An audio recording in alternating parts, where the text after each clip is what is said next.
I'm Peter O'Shea, owner of American Dry Basement Systems. We're here on location in White Plains, New York. And what we're going to be doing today is we're tearing out a waterproofing system that a customer spent a whole lot of money on just a couple of years ago. That wasn't the right system for this particular type of foundation.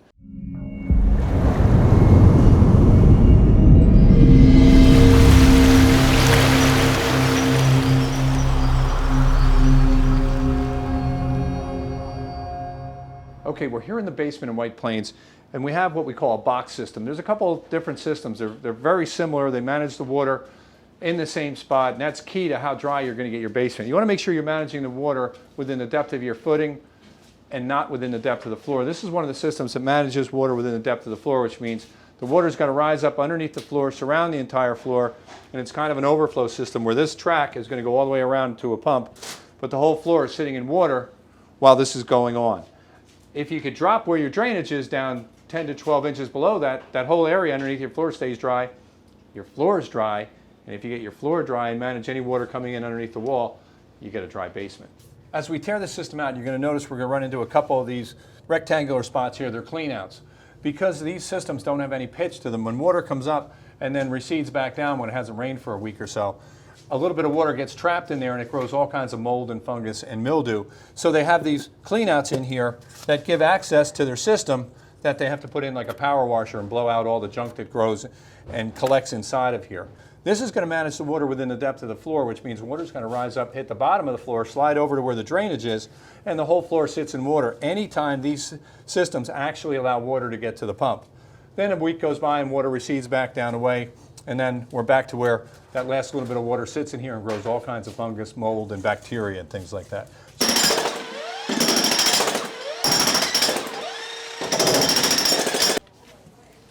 Okay, when you're waterproofing a basement, the idea is to get the right drainage in the right place. This is the wrong drainage in the wrong place, and also it's the wrong system. Anytime you remove part of a basement floor, when you put the concrete back, building code states that you got to put back a minimum of 3.5 inches. If you look here, we've gotten back, well, that's less than an inch out to about, approximately an inch, and that's pretty much the same all the way as we go across here and remove all of this concrete. It's all of about an inch. That's a code violation. Now, as we put our system back in, we're going to put the right amount of drainage in. We're going to get down low enough below the floor so the whole floor is going to get dry. But when we replace the concrete, we're going to use our proprietary Supercrete product. We're going to go to the full 3.5 inches to 4 inches of concrete. Our Supercrete concrete is going to actually grow back into the main body of the floor and give back a ton of the structural integrity that's been taken away with this type of system for this particular type of foundation. We have our clean out, and then this board here, it's like cardboard kind of stuff. You can see it's flimsy. It actually is. It's like a cardboard stuff, and if you look, that's supposed to allow the water to drain from the wall over into the gutter, which is just below it. And it comes right up. We've been working at this for about 2 minutes, and we already have 15 feet of the system broken up and torn out. Now look, if you can see, here's the top of the floor.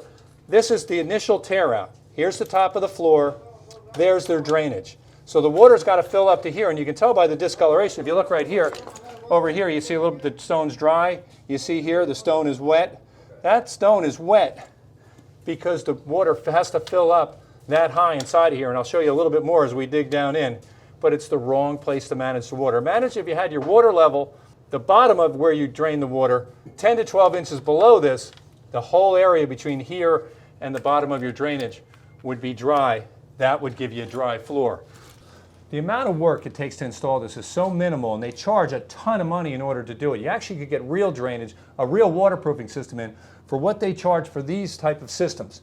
When you see the difference between the two, and they're about the same amount of money, you're going to think, man, oh man, I hope I get to see American Dry Basement Systems before I ever end up getting stuck with a system like this.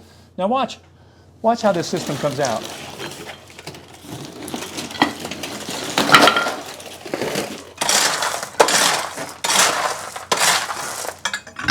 Okay, these are oftentimes portrayed to have a pitch on them. And you can see there's virtually no pitch on this whatsoever. And whenever we're tearing these out, we always bring a level, and then we throw a level right on top.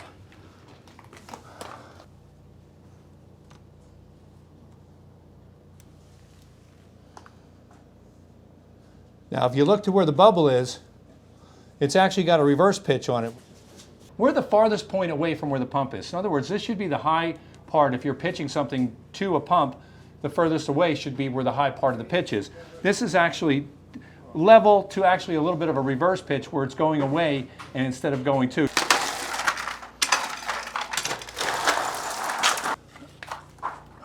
Now, if you can see as this comes out, they don't want cross-contamination. That's why they have a divider in here. It keeps supposedly, this half only gets water coming up underneath the floor, and then this half only gets water coming in from underneath the wall.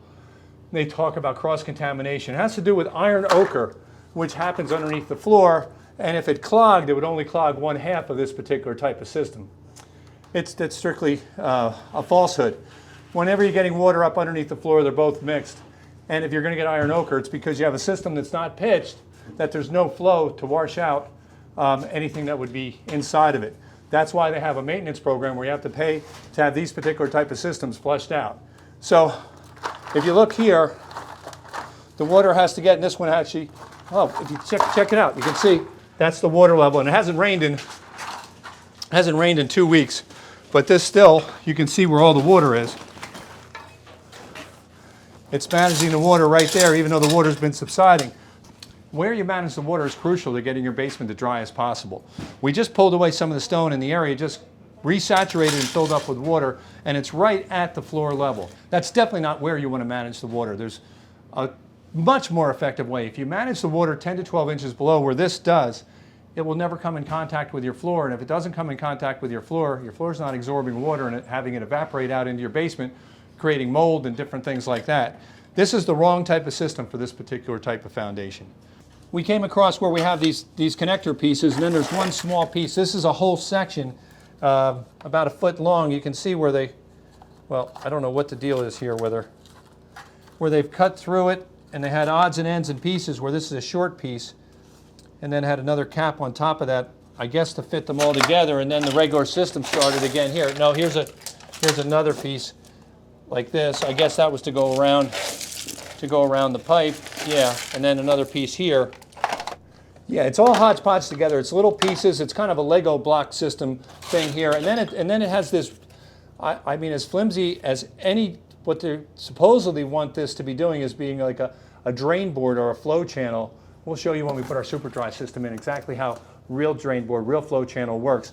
But this stuff is so flimsy, it's literally a cardboard, and you can see, and it just tears right up like that, and they're charging an enormous amount of money for it.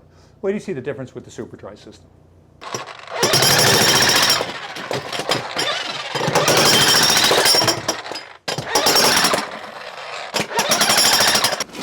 You can see, and the stone's all wet. You see that down here? The stone's all wet right there.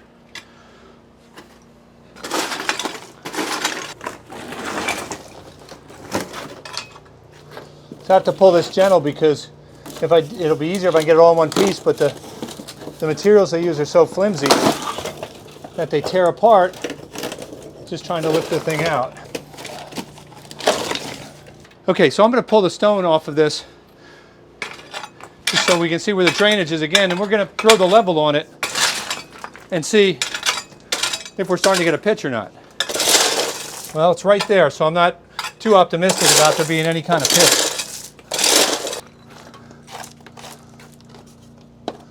And we'll see. Well, we're right there. The bubble's right in the middle again. Let's see how they handle this sewer line. They come up to the sewer line. Wow, look, they don't even continue the system doesn't continue. Look at this. And they cut it out. It's filled with stone.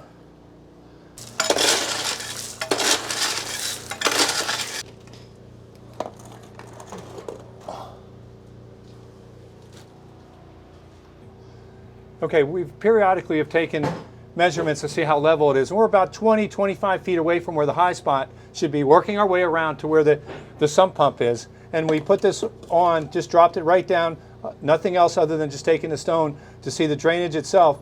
And the bubble is dead center in the middle of here, so there's no pitch, and we're 25 feet around. And the reason I'm making a point of this is that notoriously these things are portrayed as having some sort of pitch to them, and there's just not.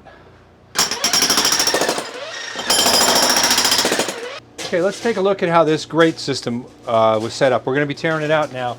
We broke up around the floor, and we'll pull some of the stones out here. It's been moved around a hair here, but it's pretty much that's where it was. So it's not really attached. I guess the idea is that this fills up, overflows, and runs down on top of the grate, and then I guess gets into the system. Now what we're going to do is we're going to be putting a 5-inch wide grate, much deeper. That's way more effective in how we tie it into our drainage, which is going to be going through here. And our drainage is going to be about this wide and about that deep, cutting across this whole area with a 5-inch grate. So their grate comes down here, and it from both ends drains down in and then comes through this little hole here. Once again, it's that Lego blocks kind of approach to things here. Seems quite flimsy on how this thing was put together. That would clog it. I think it would be incredibly easy to clog this little drain which goes down into here. That's the only access for the water coming across that whole step to get down into the system. I think another one of the reasons that the customer was tired of water all over the place and is now getting a real waterproofing system installed.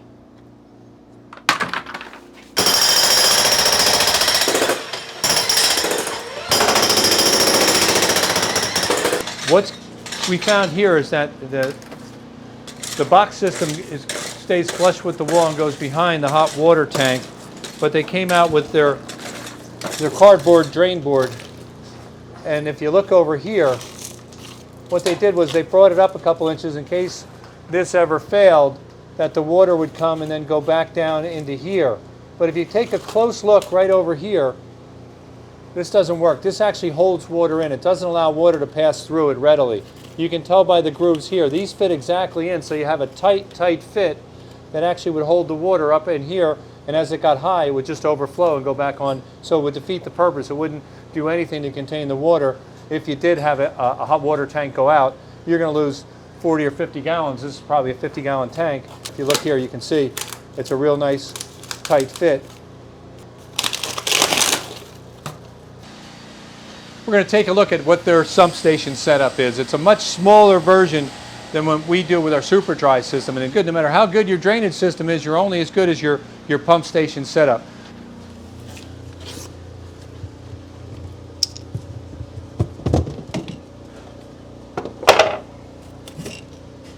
Again, your sump station is the heart of your waterproofing system. It should be set up correctly with the pump at the right level. This is way high for any type of, shall we say, high volume system. This is a really low volume system. It's kind of a small little box about the size of a milk crate would be. Whereas a proper pump station would be significantly bigger, create kind of a stone field around it, which would pull water significantly from all directions in and really take a lot of the heat off of any water building up underneath your floor. Set up correctly with the right drainage system, you're also going to be able to address the false water table on the outside that builds up in your backfill area around your foundation. If you have the right drainage system, you're going to drop that water table that builds up on the outside of your walls, and if you can keep that managed down low, you've solved your entire problem.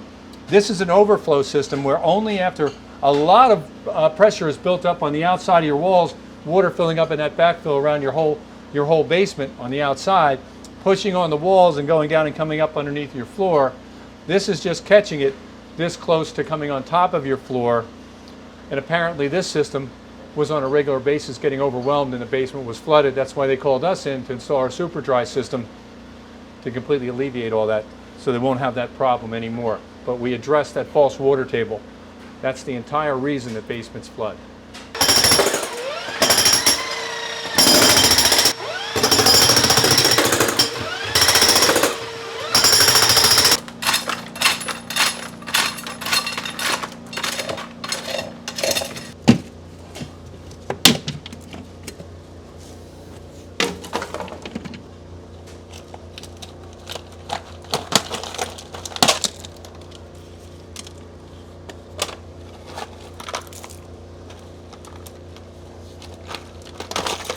see it's like a Legos thing where you look here. This is a bad system with a bad installation on top of it.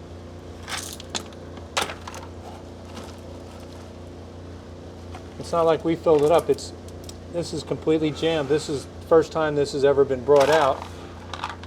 Completely filled with junk.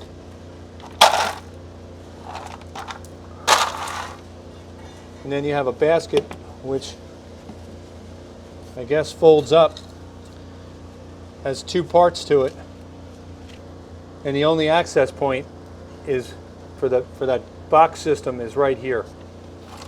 It's the two pieces of this that were sitting like this and like that. You have, I don't know, just these odd pieces that were thrown in here. Not sure what that is. I know these are cleanouts that usually go around the corner or somewhere in the system for when they want to flush these systems out because they clog all the time.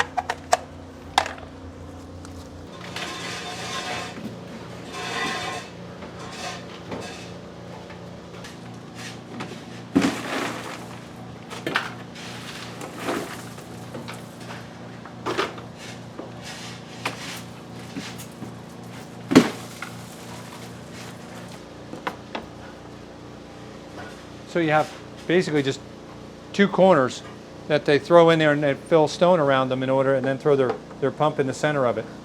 I mean, there's several things wrong with this type of setup, how you manage the water, which way the water's coming from, and just the size of it in general really is lacking. We're finishing up here in White Plains, New York. And I think I speak for everybody after watching this video, and if you do have water in your basement, this is something you don't want to do twice. If you've enjoyed our video, I hope you have, give us a like and also subscribe. And if you click the bell icon, it'll alert you to the next time that we have a video coming out. So until then, have a dry basement.